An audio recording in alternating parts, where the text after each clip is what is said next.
The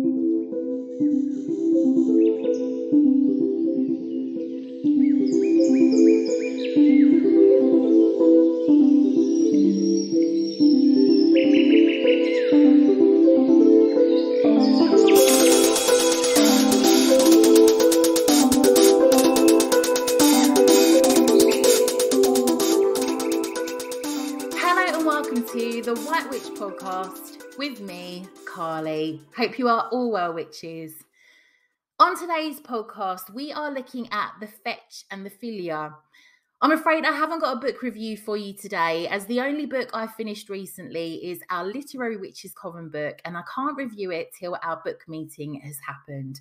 But I should have a book review for you on next week's episode. So let's start by looking at the Fetch. There are many takes on what the fetch is, and I will outline all beliefs and you can decide. The first example of the fetch is based in Irish folklore. It's a supernatural double or an apparition of a living person. The sighting of a fetch is regarded as an omen, usually for impending death. The fetch typically appears to loved ones and friends shortly after the death of an individual. Legends say that sometimes the fetch is seen as a warning to the person who is about to die. It's said that on occasion, the fetch may not take the appearance of the dying person, but as a single moving light. And these lights are called a fetch light or dead man's candle. An alternative belief of the fetch is that if the person's double appears in the morning rather than the evening, it is instead a sign of a long life in store. As such, it is similar to the Germanic doppelganger and to some conceptions of the British wraith. The etymology of fetch is obscure and the origin of the term is unknown. It may derive from the verb fetch, the compound fetch life, evidently referring to a psychopomp who fetches the souls of the dying. Portents of death not dissimilar to later fetch traditions are found in early Irish literature and are associated with the old Irish term faith, which is pronounced like fae, but written as faith, and is said to mean seer. It got so confusing with this, but I've just tried to put together and present everything that kind of rings true on a few different pieces of research that I've done. Fedhelm issues prophecies of death in Tan Bo Conia, and the Morrigan likewise prophesies death. So Danu Forrest describes the fetch in her book Wild Magic as follows. The fetch, sometimes known as the Tays in Irish, or I have to get the pronunciation of this, Coimima, Scots Gaelic meaning co-travel or co-walker, is an ally who has always been with you throughout your life, though you may not know it. Having a conscious and clear relationship with your fetch is deeply personal and powerful and marks a certain level of self-knowledge and psychic clarity. Much like the co-walkers or Coimima, described by the Reverend Robert Kirk in his excellent treatise on the Scottish fairy faith, The Secret Commonwealth of Elves, Fauns and Fairies. The fetch may take on any form and shift and change forms at will.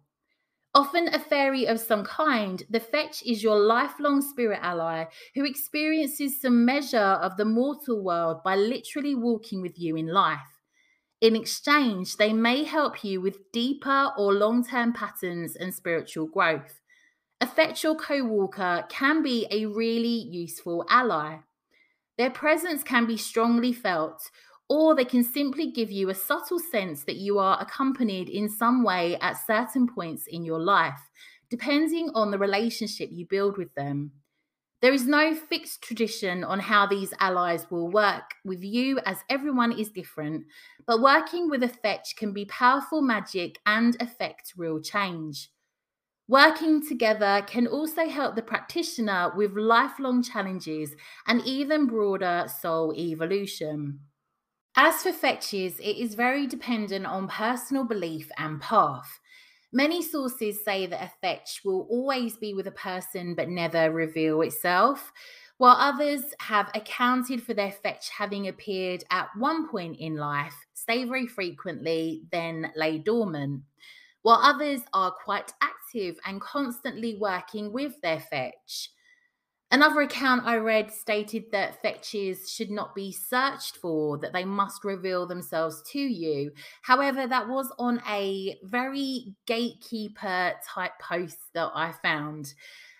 Other information I can offer up from another site, and I will link these in the show notes, is that a fetch is an etheric construct that the witch projects herself into for the purpose of astral flight. This construct can take the form of her own body or that of a totem spirit. So totem spirits are desirable for this work because the witch already has a unique bond with that creature and therefore can easily assimilate herself into the new etheric body. The fetch can be thought of as an inanimate shell of energy waiting for your own astral self to inhabit and enliven it. It's said that it can travel through all the realms of astral space and can be seen in the physical realm by those that are inclined to mediumship. So it's also said on this site, it is wise to create a kind of home for the etheric construct of the fetch to inhabit when not in use as a vessel for the astral body. This could be a crystal, a statue of the animal, a puppet, or a spirit bottle. These are all said to be good physical anchors for this energy. As with all things, the more you practice, work with, and feed this construct, the more effective it will be when you wish to use it. If you wish to stop working with a particular fetch, simply reabsorb its energy into yourself and deconsecrate or destroy the fetch's house. This should, however, be avoided if at all possible, as fetches build up numen with time and use and can become quite powerful in their own right. They are, in fact, a kind of egregore purposed as a vessel for your own use. So, although I appreciate some witches work with fetches in that respect, that isn't necessarily my take on it. Yes, in regards to astral travel and so on, but I don't personally buy into work with the you can keep them in a spirit bottle or a puppet. However, of course, I do know witches that do work in that manner. So when it comes to astral travel, you may wish to cue your transformation from astral body to fetch constructs with the use of a charm or fifa. So this fifa was spoken by Isabel Gowdy. I think I've spoken about this on the podcast, if not in the Patreon, if not on the Hedge Witches Almanac. So Isabel Gowdy confessed to practicing witchcraft in Scotland in 1662. Isabel claimed she would enter the fairy realm using this fifa to meet with the fairy queen Nick Nevin, using the form of a hare as her protector and guide. The hare was seen as her fairy or magic form to carry out bidding within the other world. Fifas, a testament to how shamanic practices ran through the heart of the old ways, calling in help or assistance from spirit allies, swapping our human form and knowledge for our spirit allies to enter the other world. And okay, this is the fifa. I shall go into a hare with sorrow and sitch and meckle care, and I shall go in the devil's name, while I come home again. Sitch meaning such, meckle means great. And to change back, she would say, hare, hare, God send thee care. I am in a hare's likeness now, but I shall be in a woman's likeness even now.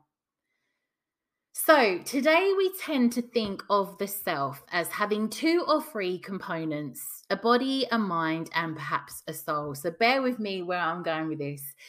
These few parts form a coherent single whole that can be clearly and cleanly separated from its environment, at least conceptually. The line that separates self and other is fairly absolute and unalterable. In the Norse worldview, however, the self is a more complicated entity.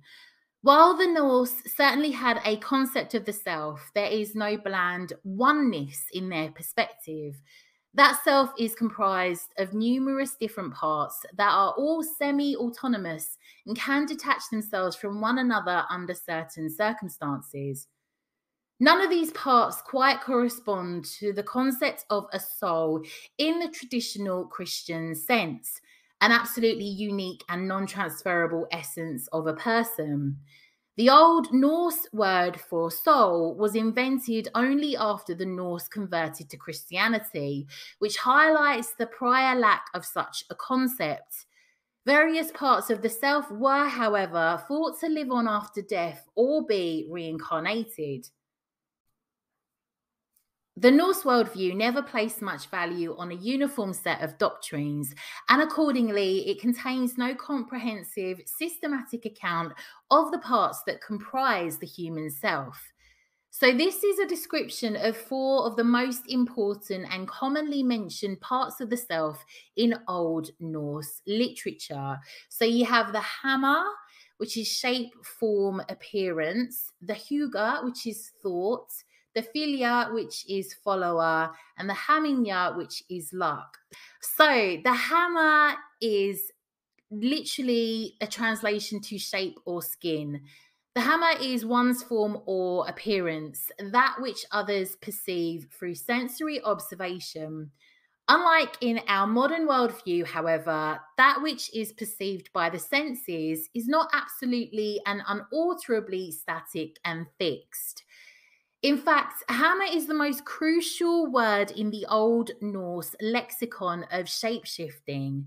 The Old Norse phrase that denotes the process of shapeshifting is skipta holmen, terrible pronunciation, which means changing hammer. And the quality of being able to perform this feat is called hamrama, of strong hammer. Anyway, next, Huga. So Huga can be most satisfactorily translated as thought or mind. It corresponds to someone's personality and conscious cognitive processes, and therefore overlaps considerably with what we today would call someone's inner self.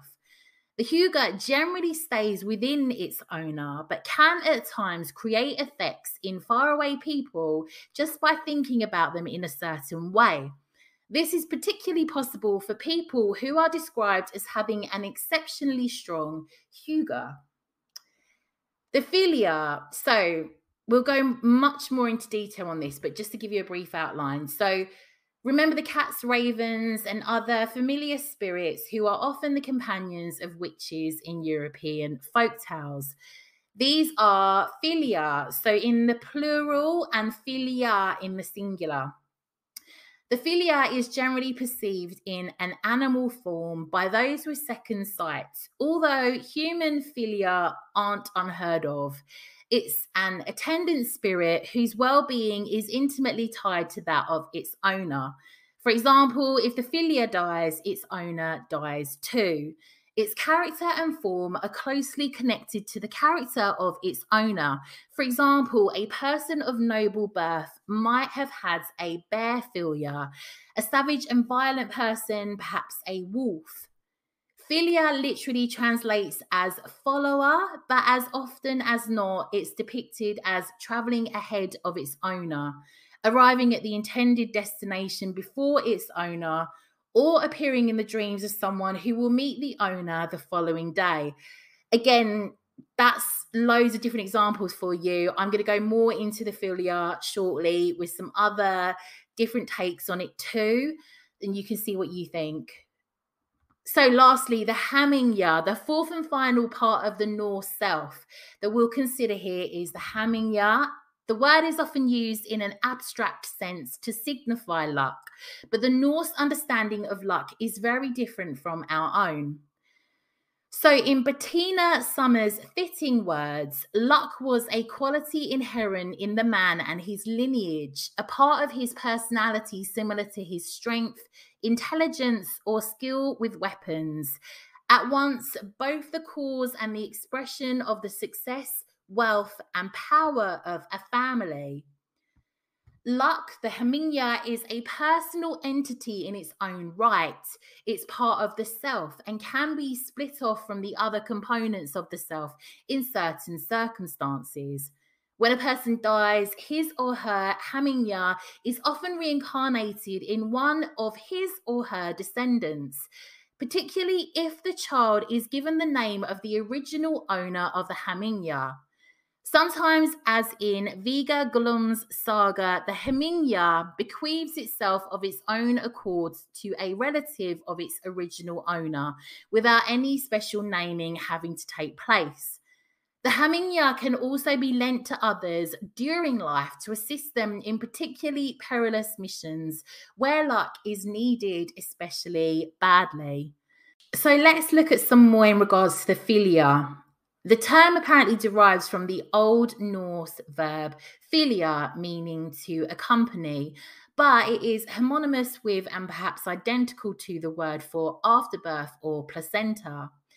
The singular noun Fylgja denotes two distinct groups: fetches in animal form and guardian spirits in female form.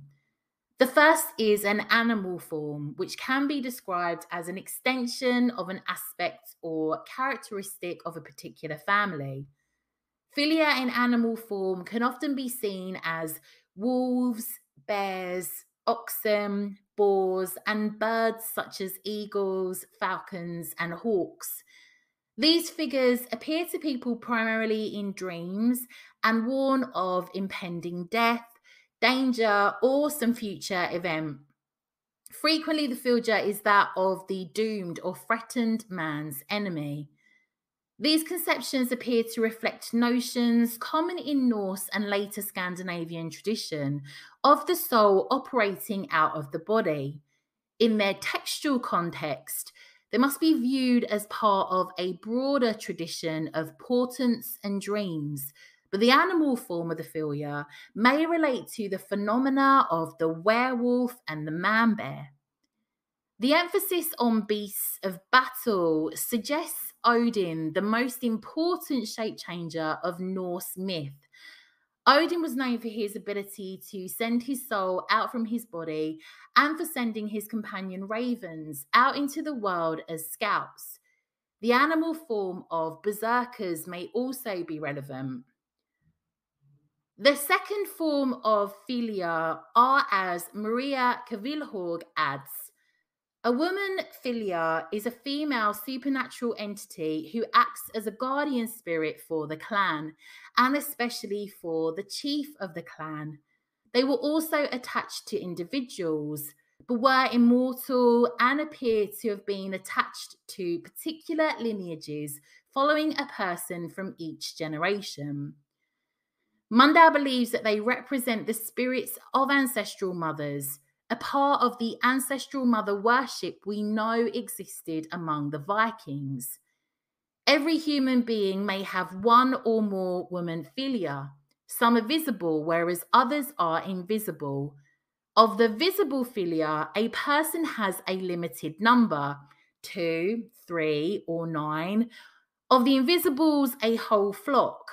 The followers are carriers of an individual's or the clan's fortune. The woman follower appears often in dreams, but also in visions. So their actions are to some extent comparable to those of the animal Fylgja, in that they sometimes appear in dreams and portend death or foretell the future, but they generally act in sympathy with a central individual rather than in enmity, giving counsel, good fortune, or aid in battle. These Fylgja may attach to a single individual or an entire family. They act as a guardian for a family and attach themselves to an individual at birth, following through the generations down a certain lineage. We know that the mothers were celebrated, with female ancestral spirits being described as Disir, meaning ladies.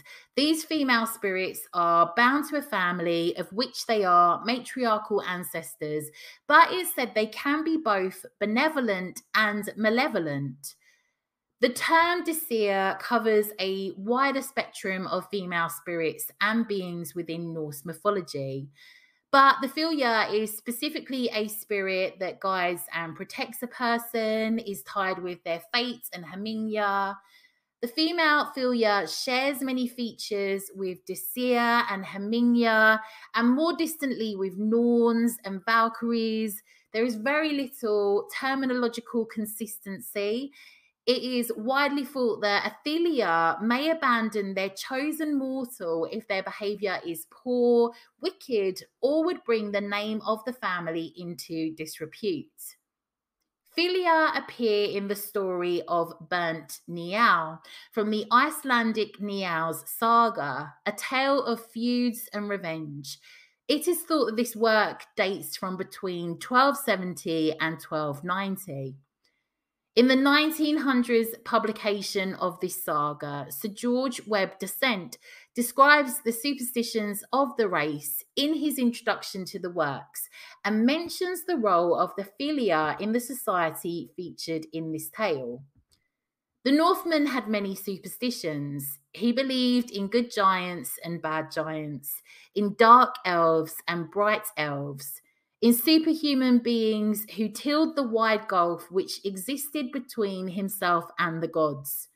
He believed, too, in wraiths and fetches and guardian spirits who followed particular persons and belonged to certain families, a belief which seems to have sprung from the habit of regarding body and soul as two distinct beings, which at certain times took each a separate bodily shape.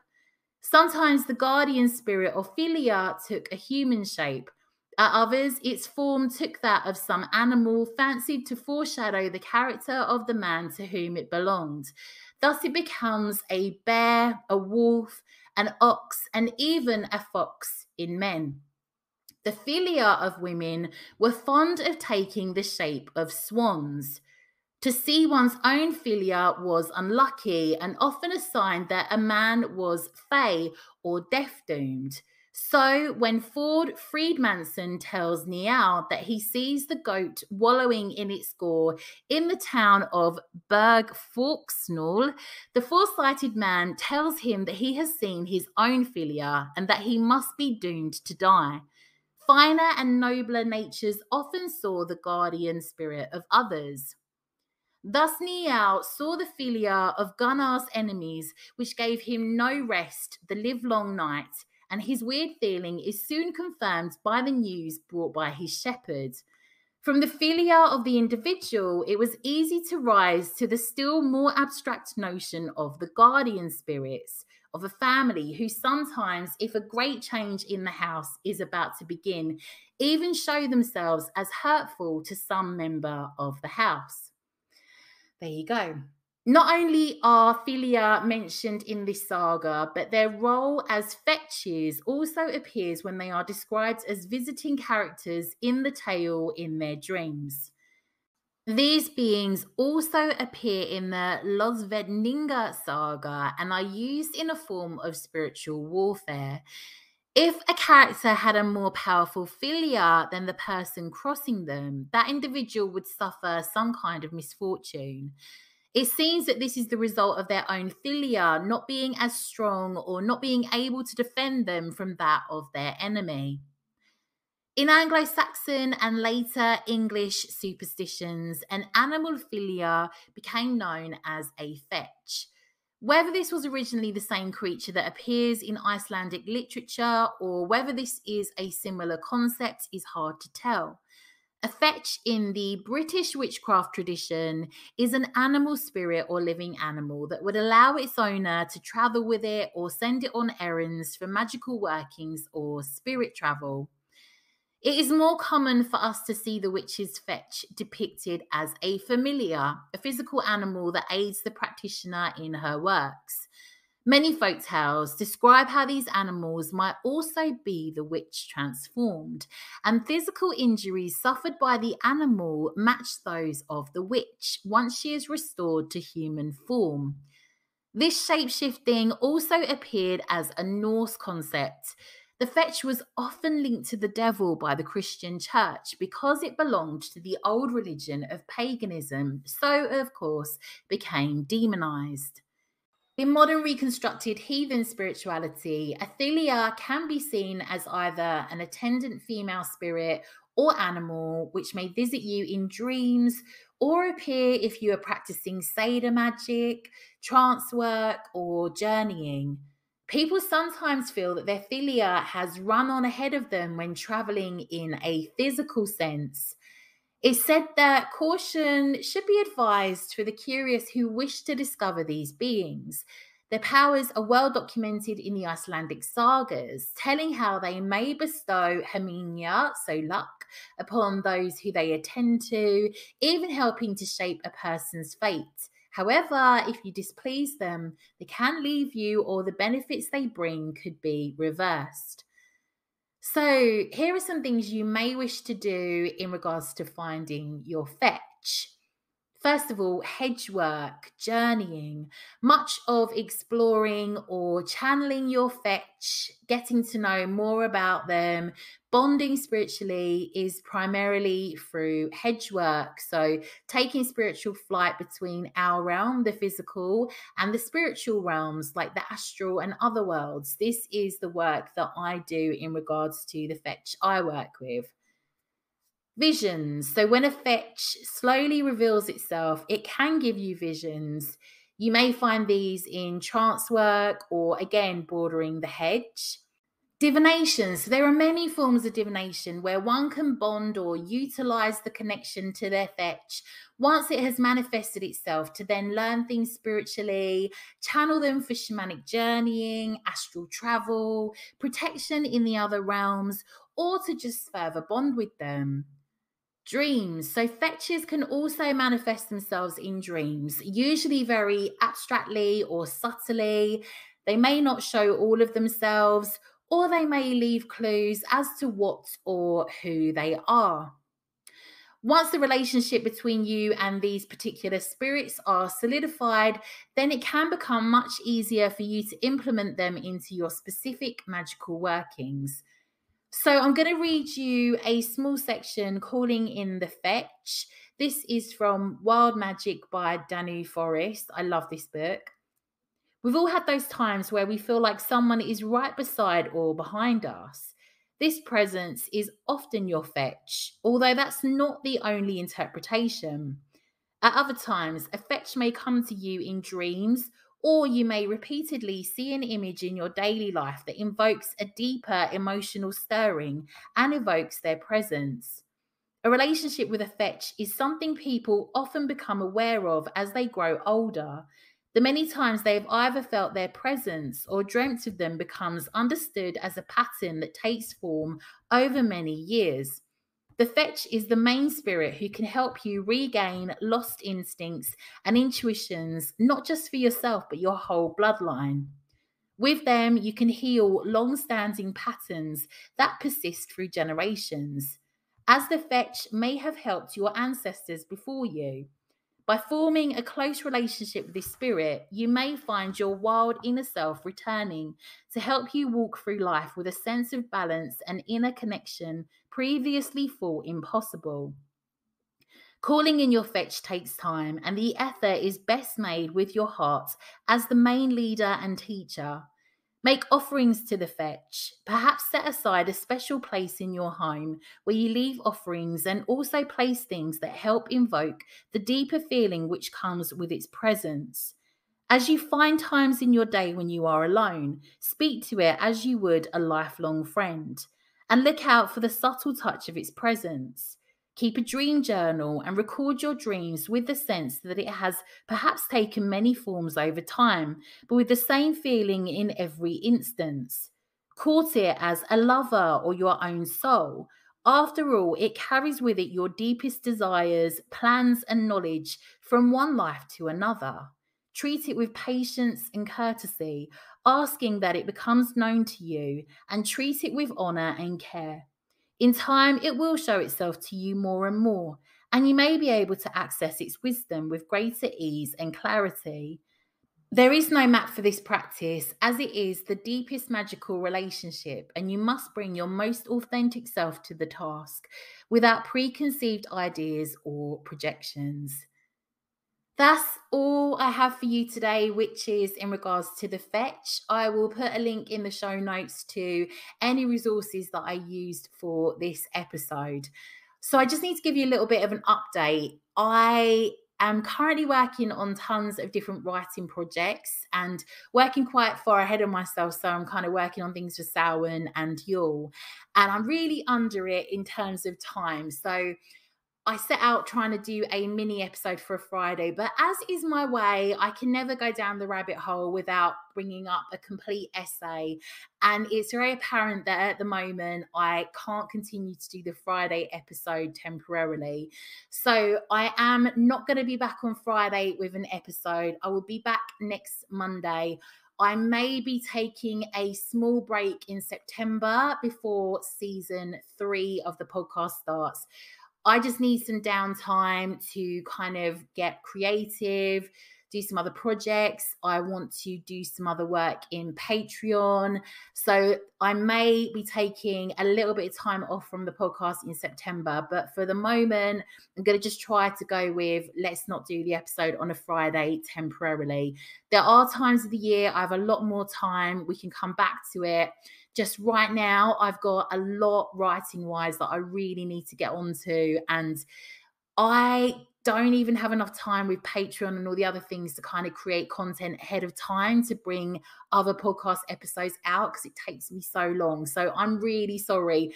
I'll try to keep with the Monday episode as we are. We may have a little bit of a gap just so I can kind of get the creative juices flowing, kind of come up with some more ideas, a little bit of a restart, refresh. I will keep you posted though. Anyway, I will catch up with you next Monday. Have a great week, witches. Sending you lots and lots of witchy love.